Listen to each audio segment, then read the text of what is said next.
सोचिए, रात का वक्त है, घन घोर अंधेरा, तेज बारिश और बादलों की ऐसी गरज जो किसी को भी डरा दे। और इस सब के बीच एक बिल्कुल सुनसान, खौफनाक भारतीय गांव। आज के इस एक्सप्लेनर में हम एक ऐसी कहानी में उतरने वाले हैं जो सच में आपके रोंगटे खड़े कर देगी। इस गांव के बिल्कुल बीचों बीच एक आलीशान पुरानी हवेली खड़ी है, लेकिन एक कैच है। इसके दरवाजे ना पिछले 184 सालों से, जी हाँ 184 सालों से पूरी तरह सील बंद हैं। गांव वाले आज भी उस तरफ देखने से तक डरते हैं। तो आखिर ऐसा क्या हुआ होगा जिसने एक इतने शक्तिशाली जमींदार परिवार को अपनी ही हवेली पर ताला लगाने के लिए मजबूर कर दिया? चलिए इस सदियों पुराने रहस्य और एक खौफनाक श्राप के सच को मिलकर समझते हैं। मेरा मतलब है, आप खुद सोचिए, ऐसी कौन सी वजह हो सकती है कि कोई अपना ही घर 184 सालों तक न खोले? खैर, इसका जवाब हमें मिलता है साल 2024 में। मिलिए राजदेव से। ये ओडिशा के गजपति जिले के एक बहुत बड़े रईस जमींदार परिवार के आधुनिक वारिस हैं। अपनी पढ़ाई पूरी करने के बाद राजदेव को अब एक बहुत बड़ी संपत्ति मिलने वाली है और साथ ही जमींदार का टाइटल भी। लेकिन यहाँ एक छोटी सी प्रॉब्लम है। ये अकूत दौलत एक ऐसी शर्त के साथ आती है जो नॉन नेगोशिएबल है, और सच कहूँ तो बेहद डरावनी भी। एक ऐसी शर्त जिसने उनके परिवार को पीढ़ियों से खौफ में जीने पर मजबूर किया हुआ है। तो यहाँ से शुरू होता है हमारा पहला हिस्सा, द रिलक्टेंट हेयर, यानी एक ऐसा वारिस जो सच में इस अतीत से अनजान था। आपको पता है, राजदेव को हमेशा से अपने पुश्तैनी गांव और उस पुरानी हवेली से जानबूझकर दूर रखा गया था। उनकी पूरी पढ़ाई शहर में हुई, पर अब क्योंकि उनकी जमींदारी अभिषेक यानी ताजपोशी का वक्त आ गया था, तो उनके अंदर एक अजीब सी जिज्ञासा पैदा हो गई। वो देखना चाहते थे कि आखिर ऐसी क्या वजह है कि उन्हें उनकी ही विरासत से इतना दूर रखा गया। गांव जाने से ठीक एक रात पहले की बात है। राजदेव अपनी पैकिंग कर रहे थे, तभी उनकी माँ उनके पास आई।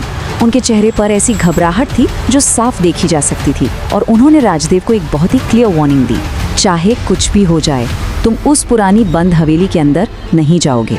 अब आप ही बताइए, ऐसी चेतावनी सुनकर किसका दिमाग नहीं घूमेगा? और गांव में कदम रखते ही उनका सामना होता है एक नए रहस्य से। ये नंबर देखिए, 88। ये उम्र है गांव की सबसे रहस्यमय और आध्यात्मिक महिला देवी अम्मा की। जैसे ही देवी अम्मा की नजर राजदेव पर पड़ती है, वो तुरंत बिना कोई वक्त गवाए उन्हें उस पुरानी हवेली की तरफ जाने से मना कर देती हैं। जस्ट इमेजिन, एक ऐसी जगह जिसके बारे में राजदेव की माँ से लेकर गांव की सबसे उम्रदराज महिला तक हर कोई डर रहा है। इन बातों ने राजदेव की उलझन को और भी ज्यादा बढ़ा दिया।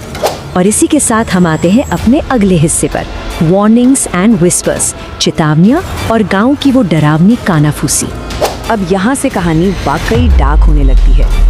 हवेली के बाहर राजदेव की मुलाकात वहाँ के एक पुराने केयरटेकर से होती है। वो आदमी लिटरली खौफ से कांप रहा था। उसने बताया कि हर रात ठीक 12 बजे के बाद हवेली के पश्चिमी हिस्से के एक कमरे की खिड़की अपने आप एक अजीब सी लाल रोशनी से चमकने लगती है। अंधेरे और कोहरे के बीच उस लाल रोशनी के साथ साथ एक बेहद दर्द भरा गीत सुनाई देता है, फिर घुंघरू की छमछम और आखिर में दिल दहला देने वाली चीखें। ये चीखें इतनी भयानक होती हैं कि एक पुराने केयरटेकर की तो इन्हें सुनकर ही हार्ट अटैक से मौत हो गई थी।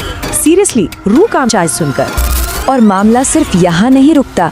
कुछ ही दिनों बाद एस्टेट के माली को अचानक हार्ट अटैक पड़ जाता है। जब राजदेव उससे अस्पताल में मिलने जाते हैं तो वो माली बच्चों की तरह फूट फूट कर रोने लगता है।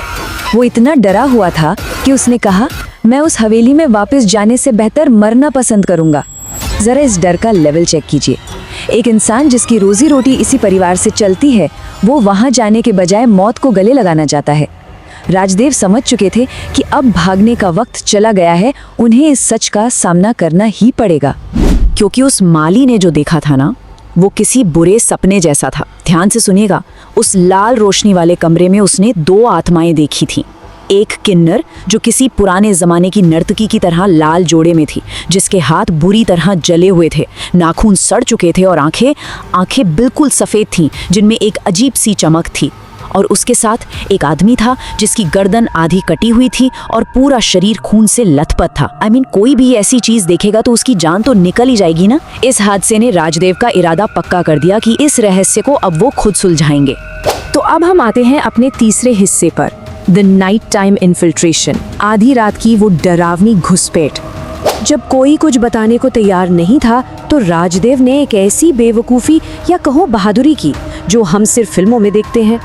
आधी रात का वक्त, बाहर तूफान और भारी बारिश हो रही है और वो अकेले ही उस बंद हवेली में घुसने निकल पड़े। गार्ड से बचकर वो एक टूटी हुई बाउंड्री वॉल फांदकर अंदर कूद गए।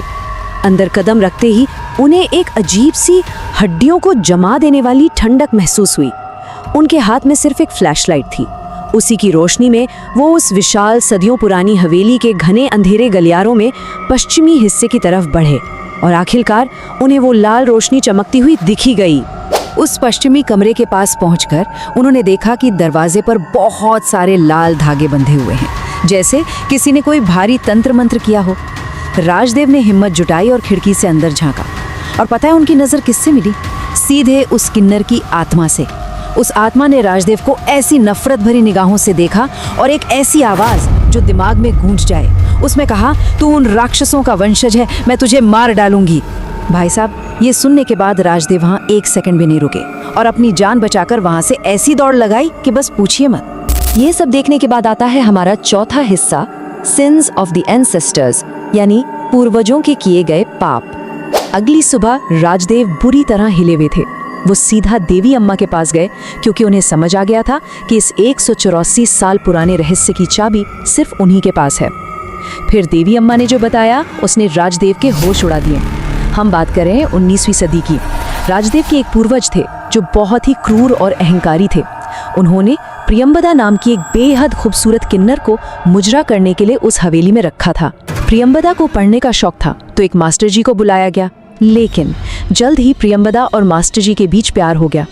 ये बात जब एक नौकर ने जमींदार को बताई तो उसका अहंकार आग बबूला हो उठा और इसके बाद जो हुआ वो इतिहास के सबसे काले अध्यायों में से एक था। जमींदार और उसके चारों बेटों ने मिलकर मास्टर जी और प्रियंवदा को उसी पश्चिमी कमरे में घेर लिया। उन्होंने मास्टर जी पर कुल्हाड़ी और तलवार से इतना भयानक हमला किया कि उनकी गर्दन आधी कट गई।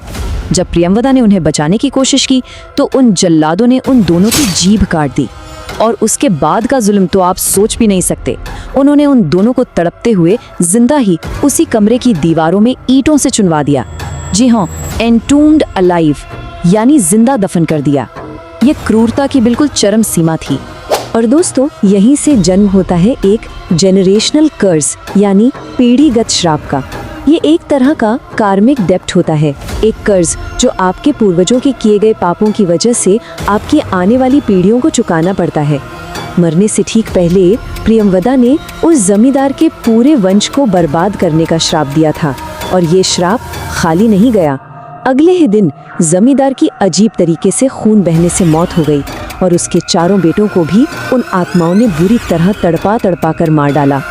इस तबाही को देखकर खौफजदा पुजारियों ने भारी तंत्र मंत्र करके उस कमरे और पूरी हवेली को हमेशा हमेशा के लिए सील कर दिया था। लेकिन अब सवाल ये था कि आगे क्या? इसीलिए हमारे आखिरी हिस्से पर चलते हैं, ब्रेकिंग द साइकिल, उस दुष्चक्र को तोड़ना। 184 सालों से चले आ रहे इस श्राप को तोड़ने की हिम्मत किसी में नहीं थी, पर राजदेव ने ये जिम्मेदारी उठाने का फैसला किया। वो अपने परिवार के उस पाप का बोझ आगे नहीं ले जाना चाहते थे। 8 पुजारियों और तांत्रिकों के साथ वो उस श्रापित कमरे में वापस गए। सबसे पहले उन्होंने अपने पूर्वजों के उन डरावने पापों के लिए हाथ जोड़कर माफी मांगी। फिर क्या हुआ? तांत्रिकों ने मंत्रों से अभिमंत्रित एक नींबू का इस्तेमाल किया और दीवार के उस एग्जैक्ट पॉइंट का पता लगाया जहां कंकाल चुने गए थे। उन्होंने उस जगह को खोदा, उन 184 साल पुरानी अस्थियों को बाहर निकाला और फाइनली पूरे विधि विधान के साथ उनका अंतिम संस्कार किया।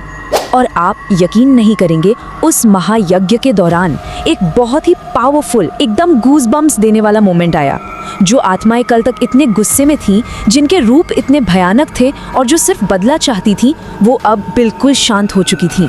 राजदेव ने खुद देखा कि यज्ञ की आग में प्रियंवदा और मास्टर जी की आत्माएं अपने असली शांत रूप में नजर आईं। वो एक दूसरे का हाथ पकड़े हुए थे। जैसे ही राजदेव ने आखिरी बार माफी मांगी, वो आत्माएं हमेशा के लिए उस अग्नि में विलीन हो गईं और इस श्राप से मुक्त हो गईं। आत्माओं के मुक्त होने के बाद राजदेव ने एक बहुत बड़ा और सही कदम उठाया।